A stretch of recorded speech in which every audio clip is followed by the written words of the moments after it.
We are happy to welcome Dr. Kathleen Miles, the founder and CEO of Golf Globally. She became an LPGA class professional in 2014, but has been teaching and coaching golf since 2006.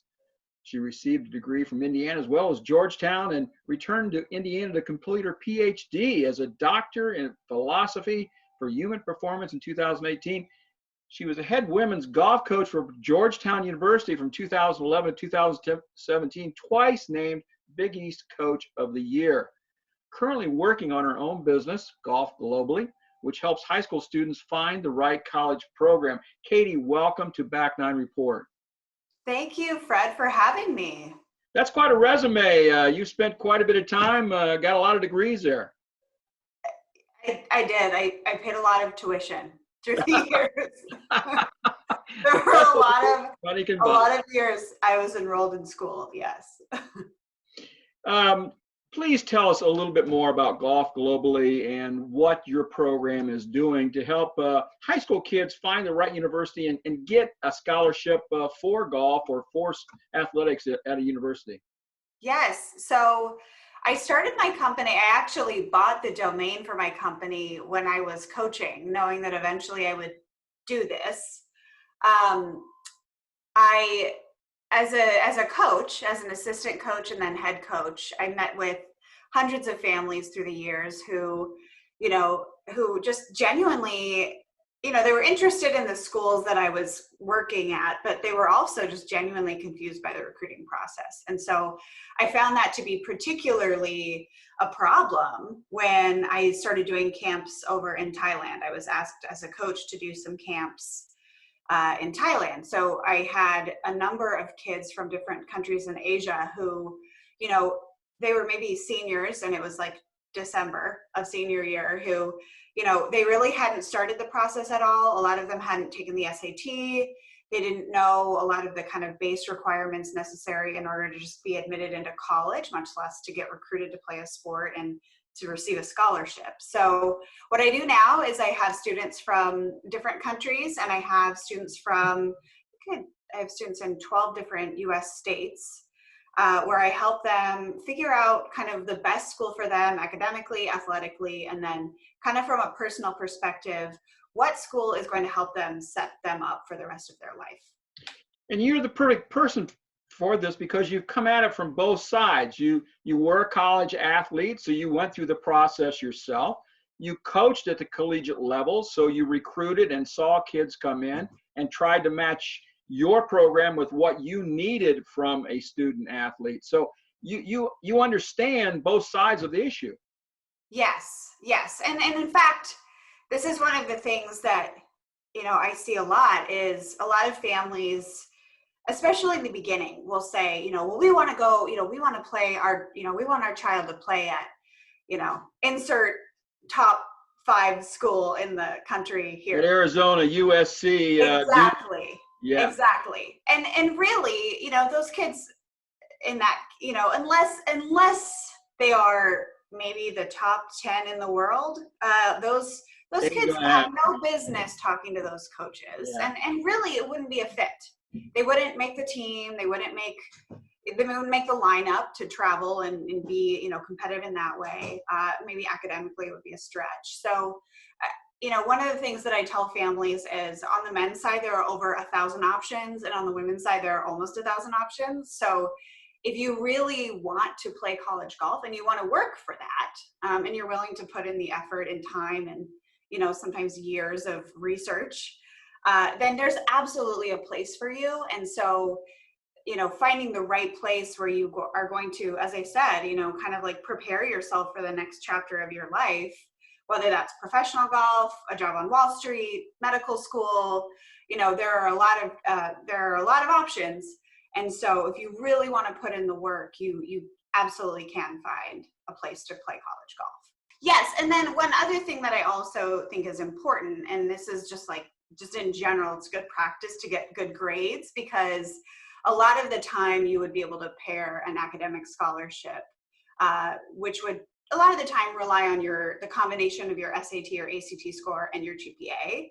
And so that's another piece, of the puzzle where I've had kids receive $50,000 of merit-based aid. So that's something to really, really consider and to, you know, make sure you're doing. If you're a high schooler, make sure you're getting good grades, and then maybe even retake the SAT a few times.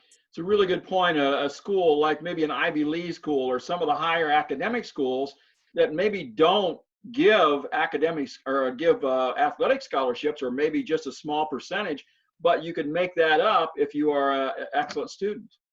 Yes, and you particularly see it in Division III, where you have, you know, a really good chance of earning some sort of merit-based aid based on what the combination of those numbers would be.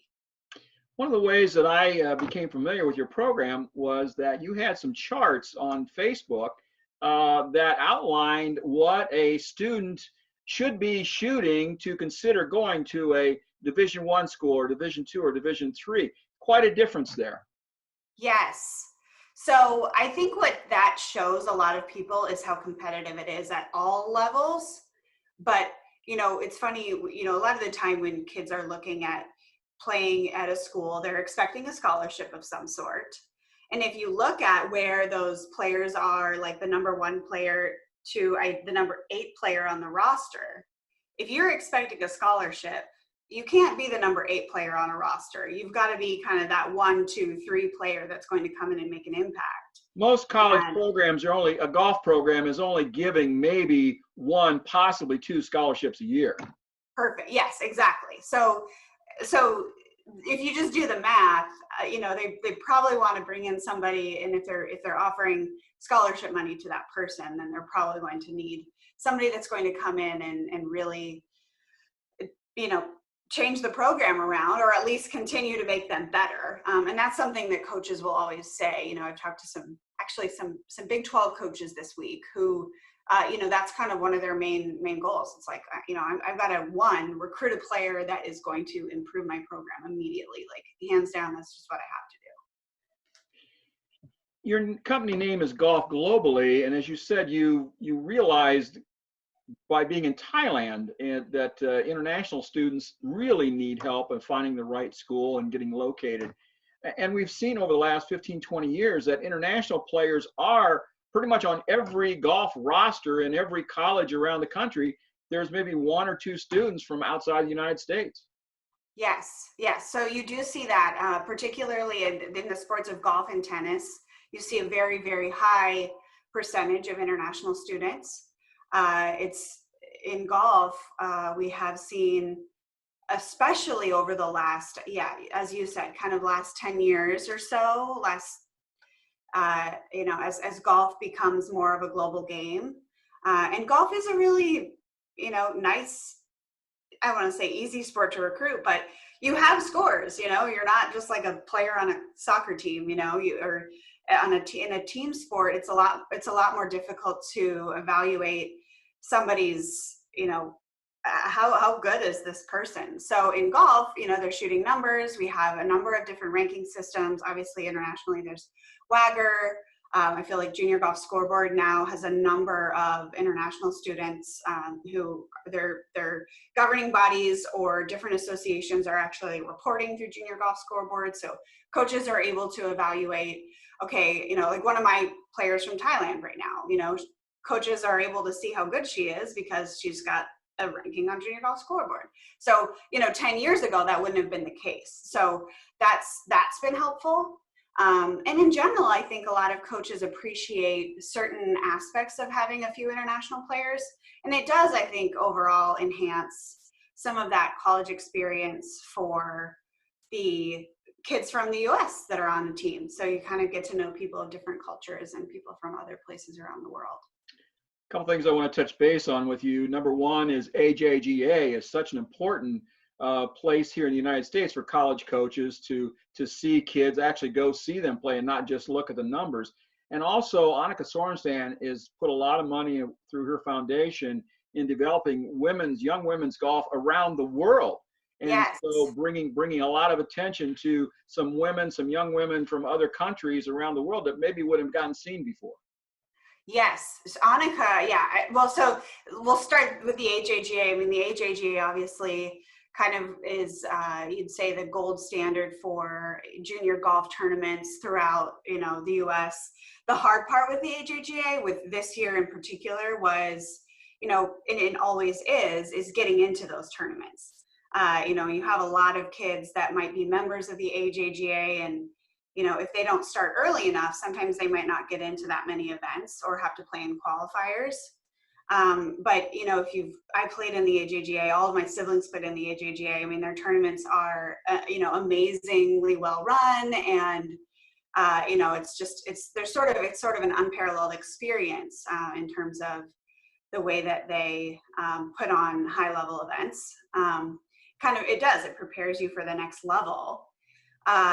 What's so cool about Annika and what she's done with golf is you look at Sweden and golf in Sweden, really thanks to Annika and sort of the junior golf pipeline that they have in Sweden and the national team and the support that those players have. Like, they were kind of one of the first pipelines of kids, international students coming to play golf in the States. And a lot of the time they had great, really good English skills. And if you kind of look at some of the early high-level women's golf teams, in like the 90s, a lot of those players were Swedish.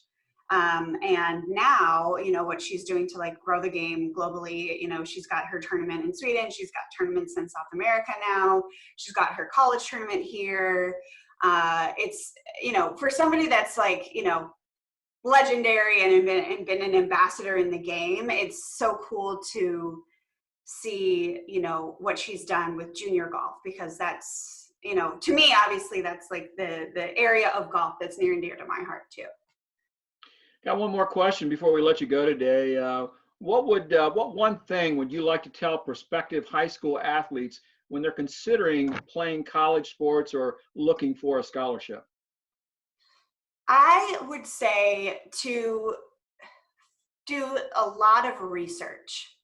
You don't need to make a decision right away. You really want to think about those 3 areas that I talk about a lot with my students. So my students that I work with would know that I touch on these areas a lot. But, you really want a school that's academically going to fulfill, whether it's you want to study engineering, you definitely need to go somewhere that a coach is supportive of you majoring in engineering and where they offer that. I always laughed when I'd have kids visit Georgetown, they wanted to major in engineering. We didn't have that. So really important to make sure that the academic area of interest that you want to pursue is something that's supported at that school by the university itself, but also by the coach.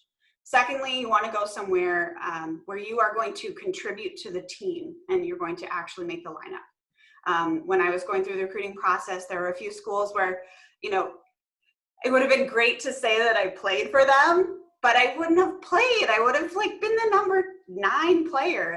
To me, that did not fulfill what I was really hoping for. And then personally, what school is going to set you up for the rest of your life? That's really important. You should be thinking about that. If you don't know, totally fine. I changed my major 6 times in college, but you should at least be thinking, okay, we want to make sure that I will be setting myself up for success.